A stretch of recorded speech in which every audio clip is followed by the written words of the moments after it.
여러분, 오늘 이 본문 말씀 그 유명한 다윗과 골리앗의 이야기입니다.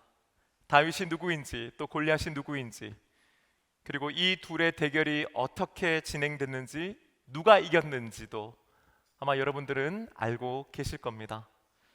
여러분 다 알고 계시죠? 설교 안 해도 되겠죠? 아멘 해주시면 제가 정말 안 할 수 있는데, 아멘 아무도 안 하셔서 준비한 거 계속 하겠습니다. 우리 모두가 잘 알고 있는 말씀을 전하는 게 참 쉽지 않습니다. 또 말씀을 전하는 저의 마음에도 늘 그것이 부담이 됩니다. 그래서 사실 오늘 말씀은 그 어느 때보다 더 기도하면서 준비하게 됐는데요, 말씀을 준비하는 가운데 제 자신에게 어떤 질문이 하나 생겼습니다. 그 질문이 뭐냐면요, 나는 다윗이 되고 싶은가 골리앗이 되고 싶은가 하는 거예요. 나는 다윗인가 나는 골리앗인가? 여러분께도 한번 여쭤볼게요. 여러분은 다윗이고 싶으세요?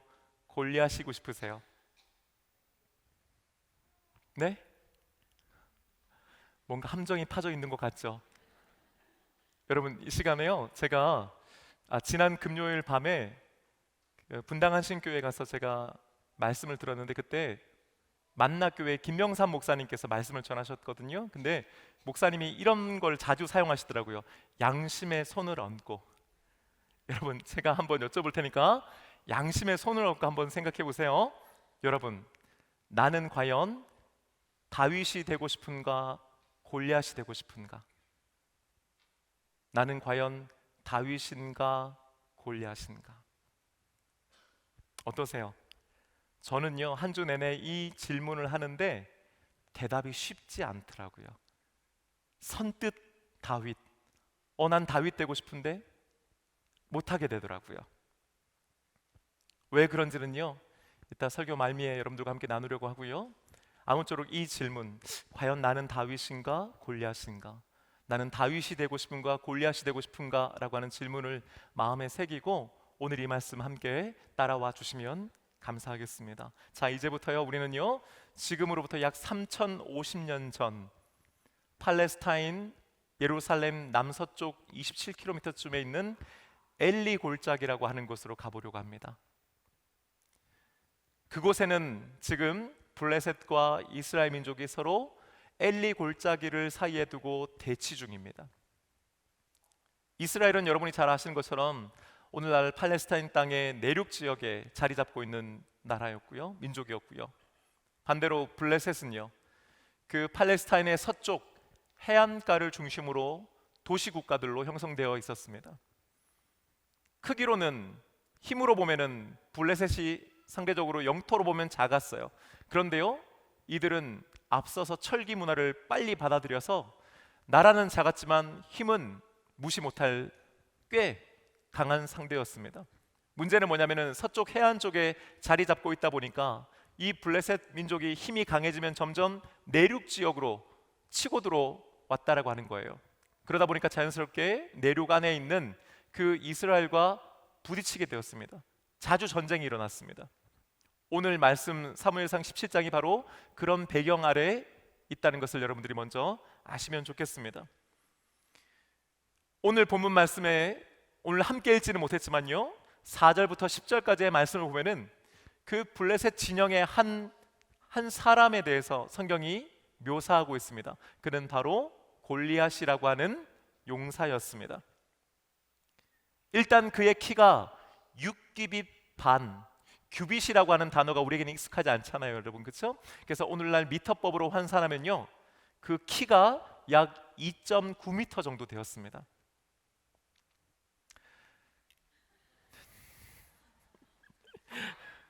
여러분들의 그런 반응은 1년이 넘어도 이게 적응이 안 돼요.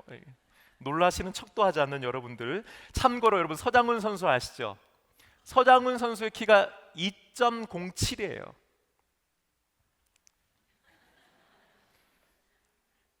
여러분, 성경은 키만 기록하고 있지만 등치가 얼마나 대단했겠습니까? 그렇죠?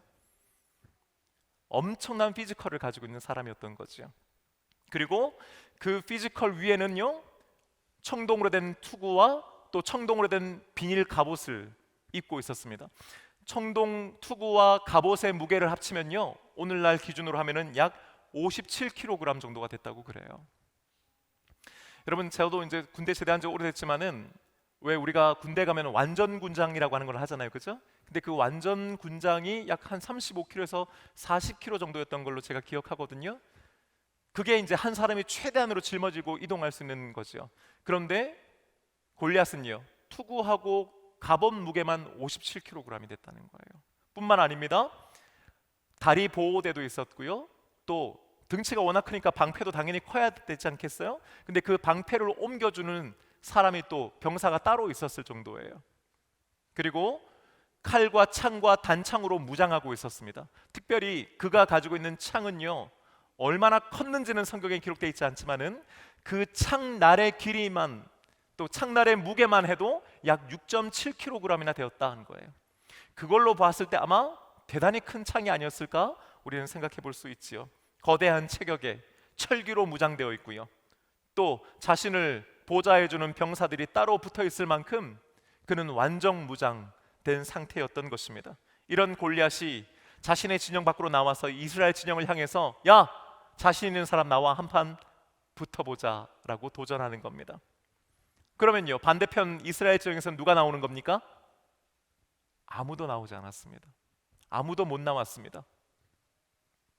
사울 왕을 비롯해서 그 어떤 장군도, 그 어떤 병사도 골리앗과 맞서 싸울 용기를 내지 못했던 것이지요. 그러자 골리앗이 기고만장해지면서 하나님과 하나님의 군대를 막 모욕하고 조롱하는 겁니다. 그러면서 막 도발하는 거지요. 하지만 그럼에도 불구하고 그 누구도 나오지 않았습니다.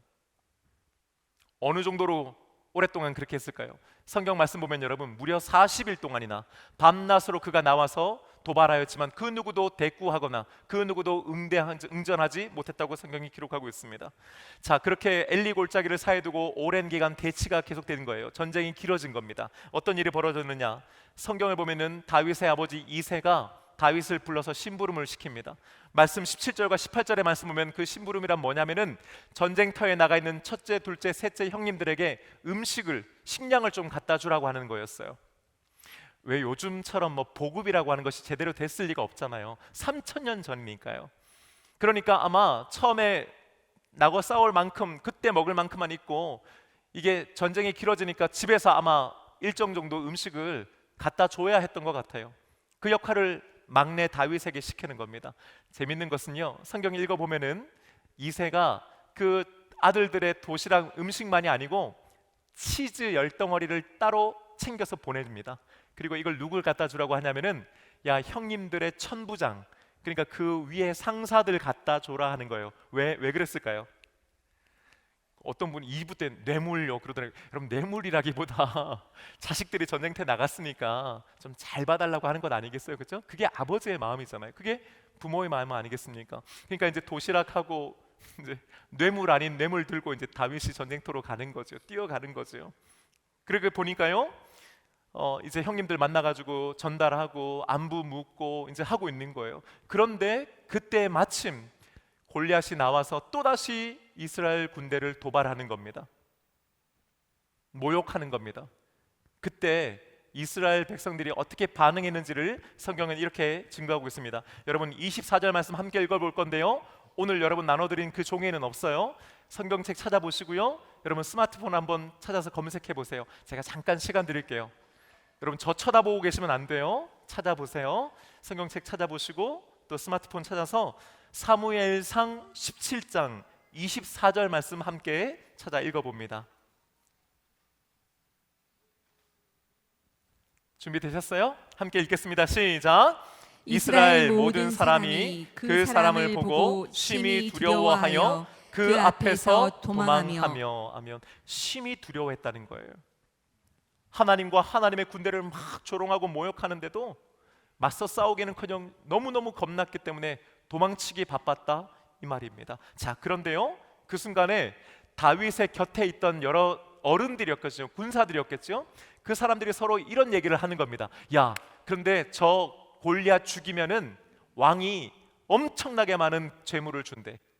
딸이 있는데 부마 삼는데, 끝으로 그 병사의 아버지의 집안에 세금을 면제해 준다라는 거예요. 그 세 가지 혜택을 준다, 그런 얘기를 자기들끼리 수근수근 거리는 겁니다.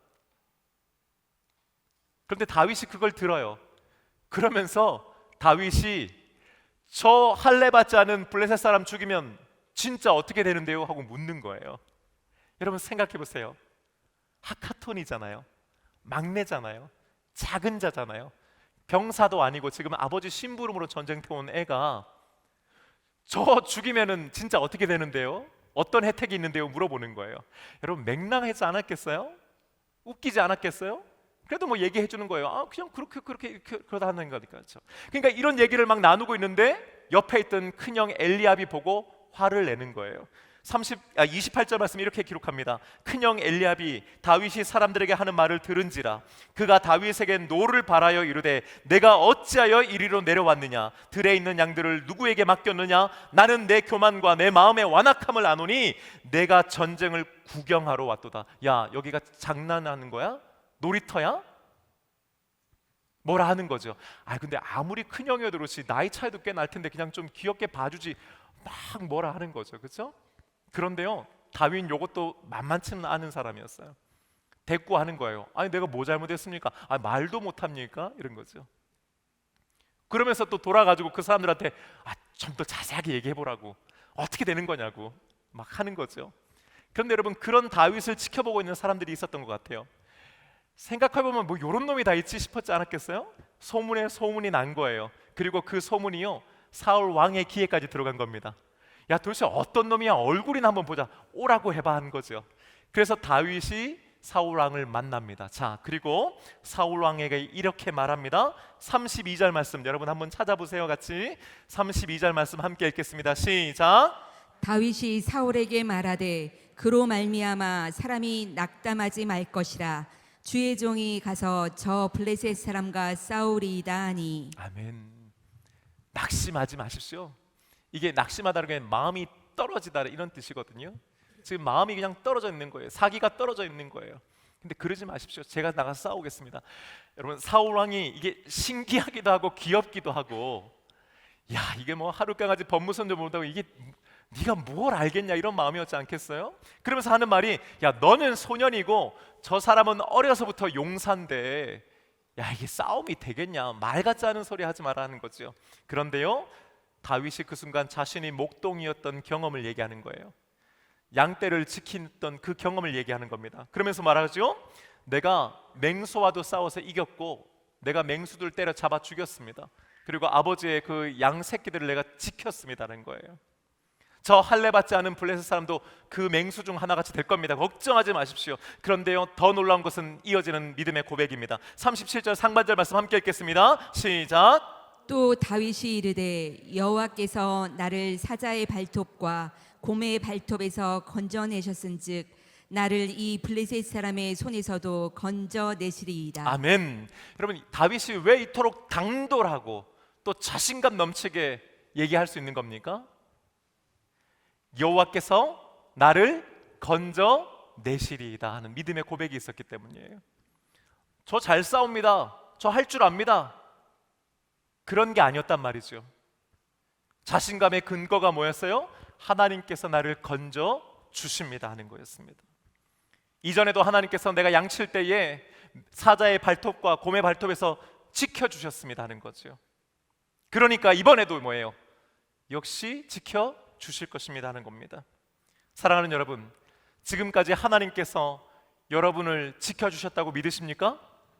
앞으로도 지켜주실 줄로 믿습니다.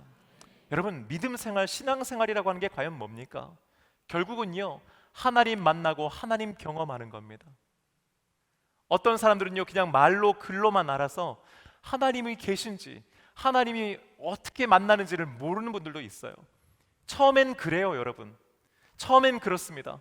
하지만 말씀을 읽어가고 예배를 드려고 기도해가고 찬양하고 또 은혜 받으면서요 하나님을 만나는 그때가 생기는 거지요. 그 은혜를 깨닫게 되는 거지요. 그리고 그것이 하나씩 하나씩 내 삶에 쌓이기 시작하는 겁니다. 그 경험이 쌓입니다. 그러면서 어느 순간 뭐예요? 그 경험이 나의 믿음으로 완성되어지는 것이지요. 옛날에 내가 어려웠어. 참 그때 우리 가정 어려웠지. 하지만 그때 하나님 도우셨지. 그때 이렇게 함께 하셨지. 그때 우리에게 복 주셔서 그것을 반전시키셨지. 그런 경험들이 쌓이고 그것이 반복되면서 어느 순간 뭐예요? 지금 내가 힘들고 어렵지만은 그때의 그 경험을 바탕으로 오늘 이 시간 하나님께서 나와 함께 하시고 앞으로도 나를 도우실 것이라고 하는 믿음의 고백들을 가지게 되는 줄로 믿습니다. 여러분, 머리로 말로가 아니라 글로가 아니라 삶으로 몸으로 하나님을 만나는 은혜 있기를 주님의 이름으로 축복합니다. 이 말을 들으니까 사울 왕이 감동한 거예요. 야, 이놈 봐라, 대단하구나. 그러면서 38절 뭐라고 합니까? 가라, 여호와께서 너와 함께 계시기를 원하노라. 축복해 주는 거예요. 그리고요, 자신의 옷이며 갑옷이며 투구며 막 칼 같은 것들을 막 얘한테 주는 거죠. 뭐라도 하나 주고 싶은 거죠. 근데 그걸 입어봅니다. 착용해 봅니다. 근데 여러분 아시죠? 지난주에도 말씀드렸잖아요. 사울 왕은 왜 왕이 됐어요? 두 가지 이유 때문에. 뭐예요? 키가 크고 잘생겼다니까요. 키가 컸다니까요. 그런데 여러분, 키가 큰 사울 왕과 하카톤, 작은 자인 다윗 격차가 있잖아요. 입었는데 편하겠어요? 입었는데 좋았겠어요? 아니에요. 그런데 여러분 생각해 보세요. 지금 그가 걸치고 있고 쥐고 있는 것들은 왕의 것들이에요. 왕의 옷이에요. 왕의 투구고 왕의 갑옷이고 왕의 칼입니다. 여러분, 그 나라에서 가장 좋은 것이지 않겠어요? 가장 좋은 것, 가장 잘 되는 것들이잖아요. 하지만 정작 뭐예요? 나에게 맞지 않으니까 다윗은요, 그것들을 다 벗어버립니다. 여러분, 소년 다윗의 지혜가 거기에 있는 거예요. 좋은 거예요. 괜찮은 거예요. 하지만 나하고 맞지 않으니까 다 내려놓는 지혜가 그에게 있었던 것입니다. 그러면서 자신에게 가장 익숙한 것, 자기가 가장 잘 다룰 수 있는 것들을 손에 쥐는데 그게 뭐였습니까? 양떼를 몰 때 썼던 막대기, 그리고 돌 5개, 그리고 던지는 물매였습니다. 그거 가지고 챙겨서 들고 블레셋 사람 앞으로 나아가는 것입니다. 자, 입장 바꿔서요. 골리앗 입장에서 보면 뭐예요? 40일 동안 자기가 막 농성하면서 도발했는데도 반응이 없었습니다. 그런데 마침내 누군가가 진영에서 나오는 거예요. 봤더니 뭐예요? 어린 소년인 거예요. 여러분, 황당하지 않았겠어요? 자신하고 맞서 싸우러 나올 거라고 하는 상상도 못했을 겁니다. 야, 너 뭐냐? 그런데 보니까 어때요? 표정이 다른 거예요. 결의에 넘쳐 있는 거예요. 눈이 그냥 눈빛이 살아있는 거죠. 이놈 싸우러 나온 놈이구나. 그때부터 어떻게 돼요? 골리앗도 싸울 채비를 하면서 나아가잖아요. 다가가잖아요. 다가가면서 그냥 다가가요? 아니에요. 자신의 신들의 이름으로 막 저주를 퍼붓고 모욕하면서 나가는 거예요. 기선제압하려고 하는 거였겠죠? 하지만 여러분, 다윗이 거기에 쫄지 않습니다. 주눅들지 않습니다. 오히려 이렇게 선전포고합니다. 45절 말씀 함께 읽어봅니다. 45절 시작. 다윗이 블레셋 사람에게 이르되 너는 칼과 창과 단창으로 내게 나아오거니와 나는 만군의 여호와의 이름 곧 내가 모욕하는 이스라엘 군대의 하나님의 이름으로 내게 나아가노라. 아멘. 골리앗은 지금 칼과 창과 단창으로 무장했습니다. 여러분, 칼이라고 하는 것은 근접전을 할 때 쓰는 거고요.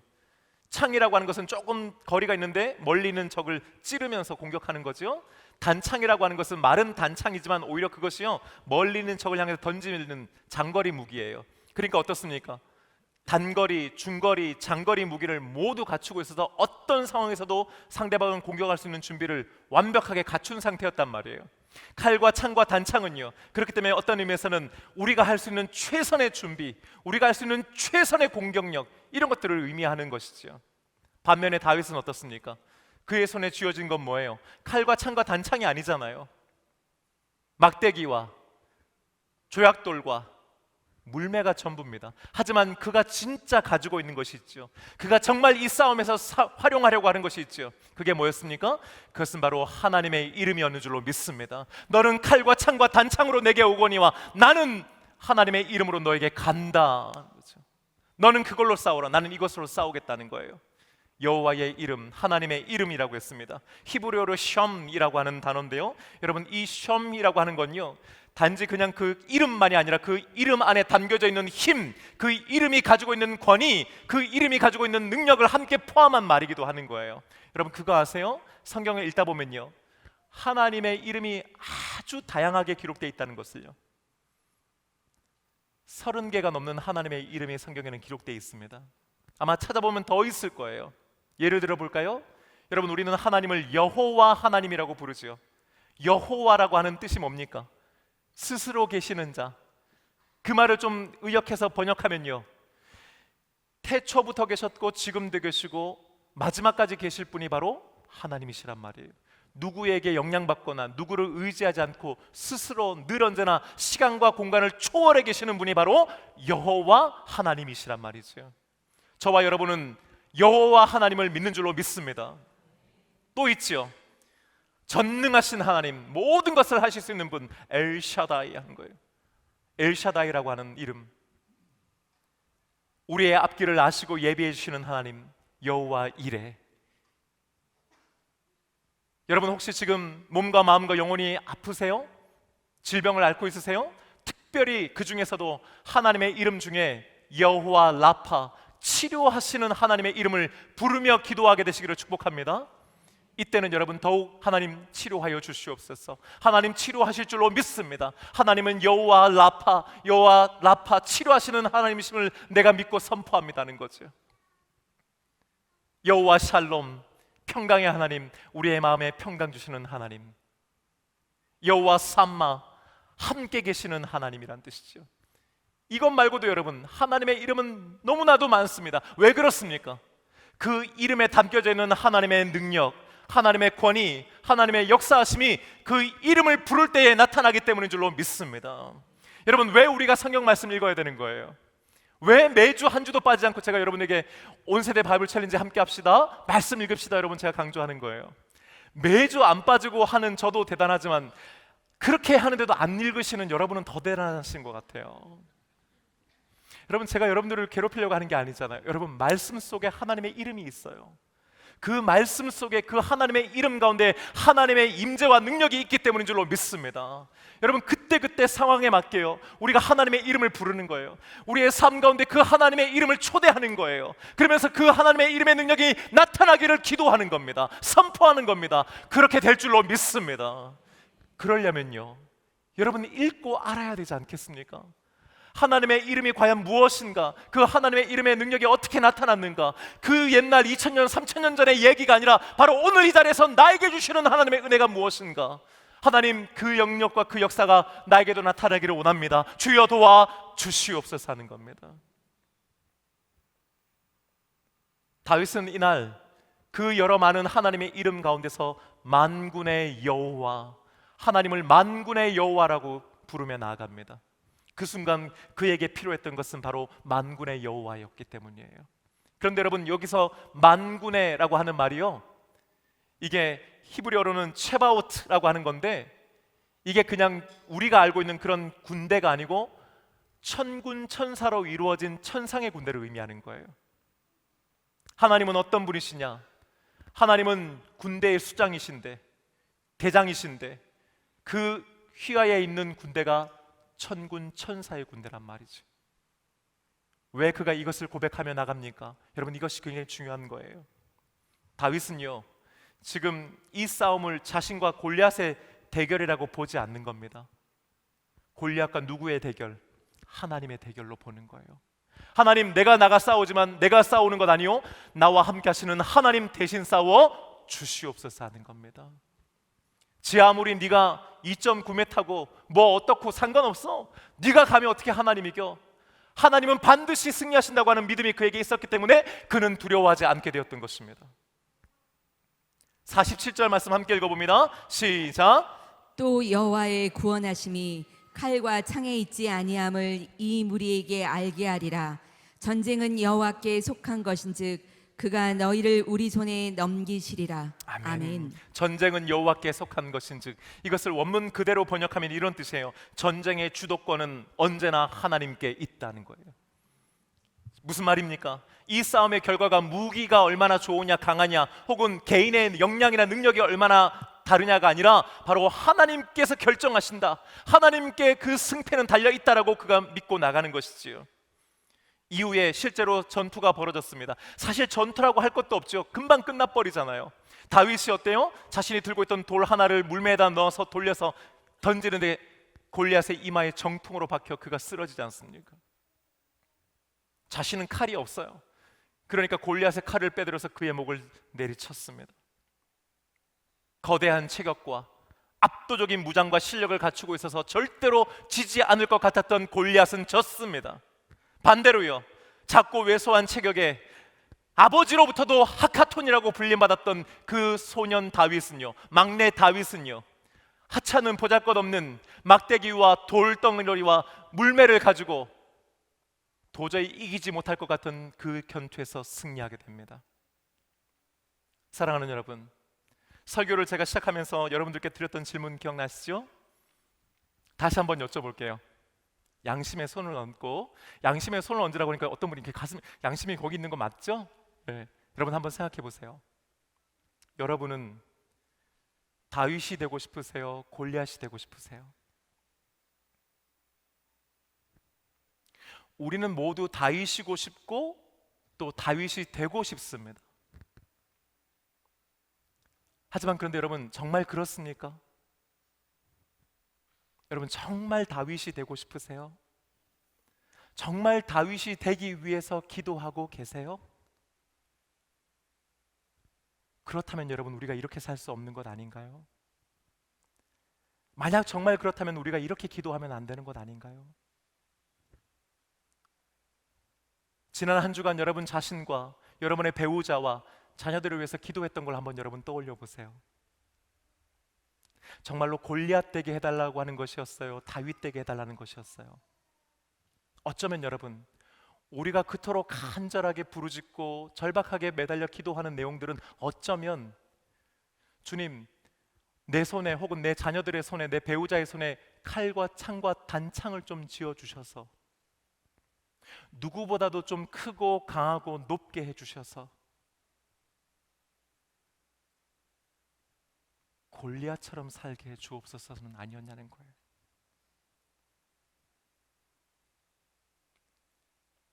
정말로 우리가 칼과 창과 단창 없고 남들 보기에는 뭐 하나 내세울 것도 없지만 여호와의 이름 믿고 그 믿음으로 살아가겠다고 결단하는 다윗처럼 되게 하기 위해 기도하고 있냔 말이죠.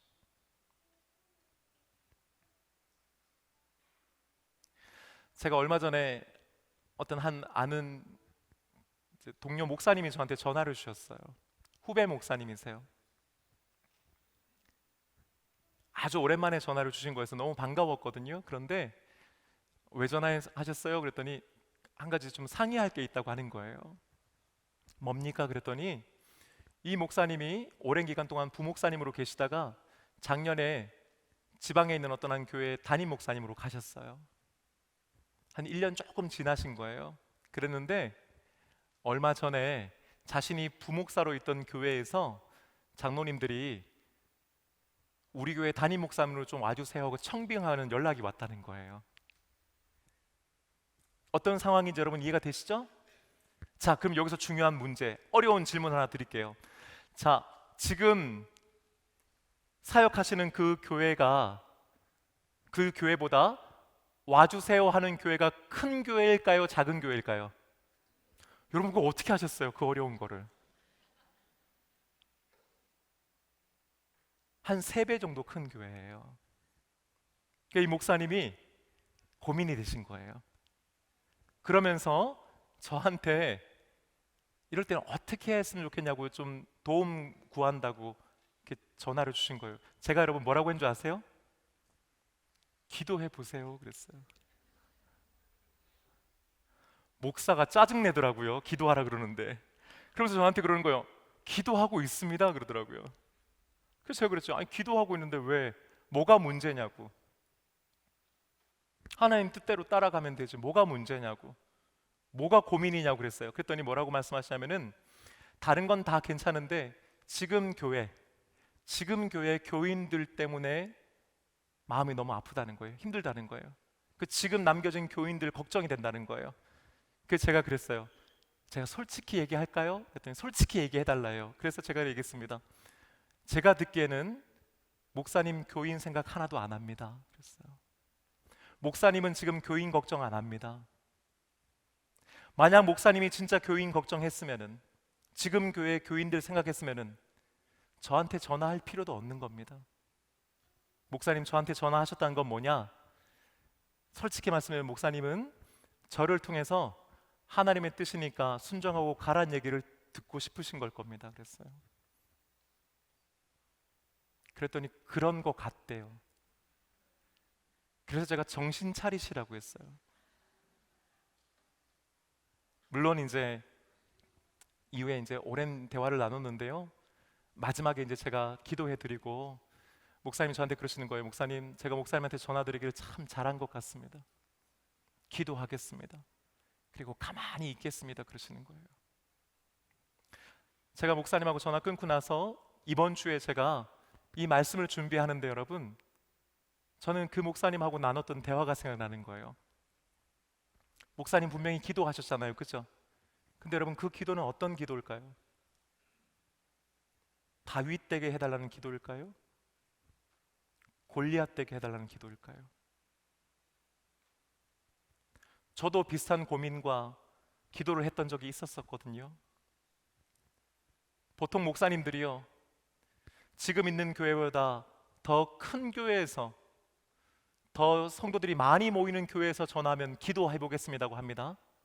반대로요, 지금 있는 교회보다 더 작은 교회에서, 성도가 더 작은 교회에서 청빙 오면 여러분 기도도 안 합니다.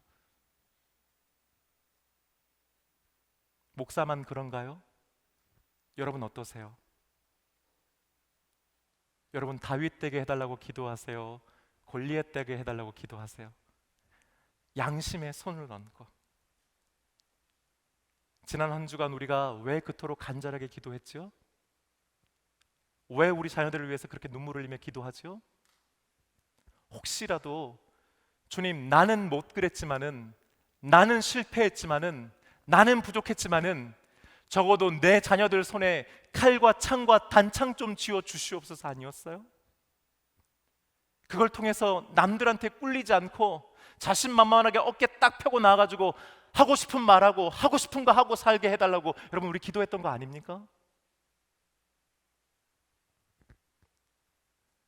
믿음도 있으면 좋지만은, 당연히 믿으라고 얘기하지만은, 그것보다는 지금 당장 학원 가고, 지금 당장 시험 잘 보고, 지금 당장 좋은 대학 가고, 지금 당장 좋은 직장 가고, 지금 당장 좋은 사람하고 좋은 집안과 연결해서 시집장가 가는 거, 여러분 사실 우리 그거 위해 그렇게 간절하게 기도하고 있는 거 아니에요?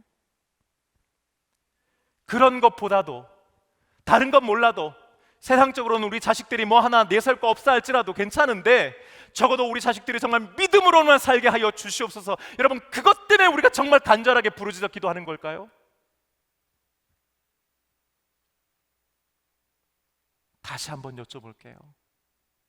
양심의 손을 얹고 나는 과연 다윗이 되고자 하는가? 골리앗이 되고자 하는가?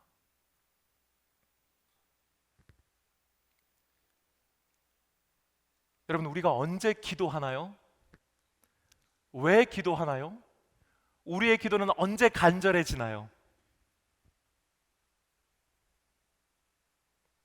대체로 골리앗 되기 위해서, 골리앗이 가지고 있는 것들을 얻기 위해서 우리는 간절하게 기도합니다. 그런데 여러분, 우리가 하나님의 말씀, 그 말씀으로 내 기준을 분명하게 세우지 않으면 우리의 그 오랜 간절한 기도는 결국 처음은 어떨지 몰라도 끝으로 가면 갈수록 골리앗 되게 해 주옵소서로 가게 될 확률이 높습니다. 적어도 제 경험으로는 그렇습니다.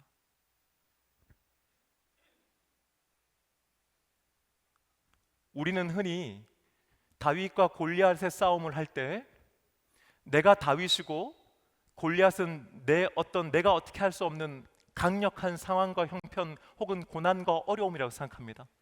맞서 싸우는, 혹은 어떤 상대, 혹은 내가 추구하는 어떤 목표일 수도 있죠. 그러니까 무슨 말이냐면은 골리앗이 내 밖에 있는 거죠. 그런데 여러분 제가 이번 주에 이 말씀 묵상하면서 제가 깨달은 것이 있는데 뭐냐면은 그게 아니더라고요. 골리앗은 내 안에 있더라고요. 아니요, 골리앗은 제 자신이더라고요. 어느 순간 제가 골리앗이 되어 가고 있더라는 거죠.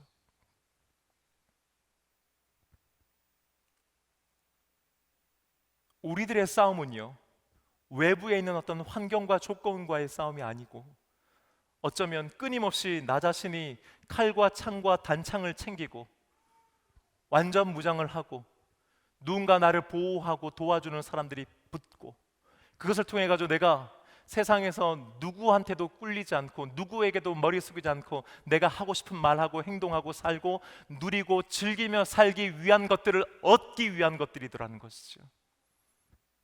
아닙니까 여러분? 그것이 아니어도 하나님, 나 그런 거 괜찮으니까 나는 주님만 바라봅니다, 난 주님만 의지합니다, 주님의 이름이면 됩니다라고 여러분 우리 기도하고 있습니까? 그런데도 우리는요, 다윗이 되려고 하고 자신은 다윗이라고 생각합니다. 사랑하는 여러분, 이번 한 주간 오늘 이 말씀 마음에 새겨서요, 저는 여러분들이 이번 한 주간 자기 스스로에게 계속 한번 좀 물어봐 보셨으면 좋겠습니다. 나는 과연 다윗인가 골리앗인가? 나는 지금 다윗이 되기를 원하는가 골리앗이 되기를 원하는가 하고 말이죠. 아무쪼록 묻고 대답하면서 골리앗이 아닌 다윗이 되는 저와 여러분 되기를 소원합니다. 어떻게든 골리앗처럼 돼보려고 했던 그 기도 멈추고 주님, 다윗처럼 살게 하여 주시옵소서. 우리의 기도가 바뀌게 되는 은혜가 있게 되기를 소원합니다. 내 힘으로는, 내 의지로는, 내 믿음으로는 이게 참 안 되잖아요 여러분. 처음에는 그렇게 기도했다가도 어느 순간 이게 잘 안 되잖아요. 그러니까 어떻게 돼요? 주님을 의지할 수밖에 없는 것이고, 주의 말씀을 힘입을 수밖에 없는 것이고, 주님의 이름을 우리의 삶 가운데 매일매일 불러가며 살아야 되는 것 아니겠습니까? 여호와 하나님, 엘샤다이 하나님, 여호와 라파, 여호와 이레, 여호와 샬롬, 여호와 삼마, 임마누엘 하나님, 그 순간순간마다 하나님 나와 함께하여 주옵소서. 내가 이 문제 가지고 싸우고 있습니다. 또다시 내 안에서 내가 골리앗 되려고 하는 것을 봅니다. 주님, 다윗으로 살게 하여 주시옵소서. 나는 여호와의 이름을 붙잡고 여호와의 이름으로 나아가기를 원하고 마침내 그 이름으로 승리하게 하여 주시옵소서 하는 거예요. 여러분, 더불어 마찬가지로 이번 한 주간 여러분 우리 자녀들을 위해서 축복하고 기도할 때에 저도 그랬거든요. 저도 우리 아이들에게 어떻게든 손에 칼과 창과 단창 쥐어주고 싶었던 때가 있었거든요 여러분. 하지만 결국에는요, 그 아이들의 손에, 그 아이들의 삶 가운데 하나님의 이름이 있어야 된다는 것을 깨달았습니다.